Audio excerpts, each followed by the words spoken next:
এ বেটা শুন। কি হয়েছে আব্বা?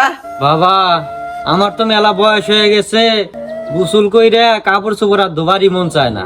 তোরও তো কাপড় ধুইতে মেলা কষ্ট হয়ে যায়গা, তা তুই এমন কিছু কর যাতে তোরও কষ্ট না হয় কাপড় ধুইতে। আর শুন বেটা, কত টাকা খরচ হয় ওই কুদ্দুসের কাছ থেকে যাই নেগা, পরে আমি দিয়া দিমুনি। আচ্ছা আব্বা, তুমি টেনশন করো না, আমি এমন জিনিস নিয়ে আমু তুমি খুশিতে সুতির ভাই হয়ে যাবাগা। থাকো, গেলাম।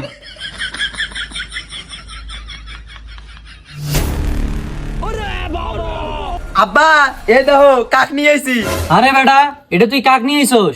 আব্বা আমি এই মেয়েক ভালোবাসি, আমি বিয়ে করে নিয়ে আইছি। তোমার কাপড় ধুইতে কষ্ট হয়, এখন আর কষ্ট হবো না।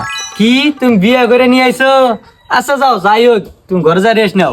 যাও বাবা, ঘরে যাও।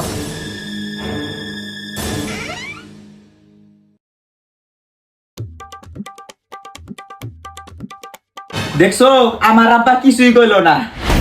তুমি রেস্ট নাও, আমি তোমার জন্য বাইরে থেকে নাস্তা পানি নিয়ে আইতেছি।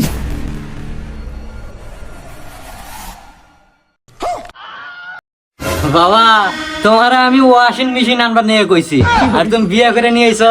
খারাপ দাঁড়টা দিয়ে নই। ও বাবা গো!